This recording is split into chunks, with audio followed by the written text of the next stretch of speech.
Okay, so in this video I'm going to show you how to test a map sensor using a Picoscope. This is on a 97 Jeep Grand Cherokee. The map sensor's right back here next to the throttle body.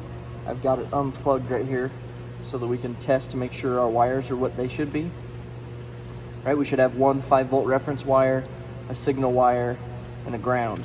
So I've got my T-pin in my multimeter gator right here, and I got my other lead grounded on the battery, and I'm just going to go through and I'm going to verify the voltages on these with the key in the on position.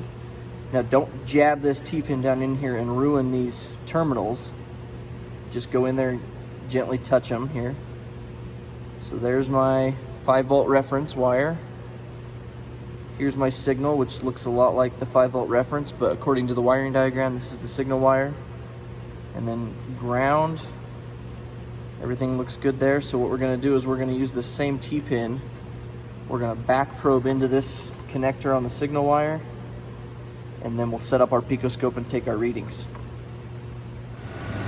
Okay, so now we've teed into the back of the signal wire of that map sensor, and we've got our Picoscope all hooked up. All right, we got our positive lead of the Picoscope on that T-pin, our negative lead on the negative of the battery. On channel A, we've selected our ×1 probe. We're on a plus or minus 5-volt scale, and we got 10-second divisions right now. And I'm actually going to stop it and restart it for us. Now, the way the map sensor works is as pressure changes inside the intake manifold, voltage is going to change with it. So right now at idle, you can see that we're quite low on our voltage because we have a high vacuum inside the intake manifold, right? So we're between 1 and 2 volts. When I snap the throttle and the pressure goes up in the manifold, we're going to see the voltage go with it. Here we go.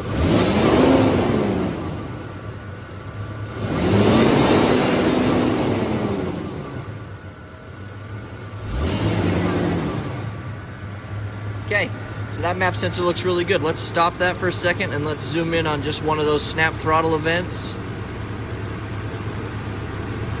Okay, so you can see voltage was sitting at around 1.5 volts, and then we snapped the throttle and pressure went up, so voltage went up, and we got up to the almost 4-volt range here. And then we let go of that throttle, it goes down into decel, which has high vacuum, so voltage goes really low down into the 0.5 volt range. And then it climbs back up to idle range, which was again about 1.5 volts. So this map sensor is looking really good. That's how you test a map sensor using the Picoscope.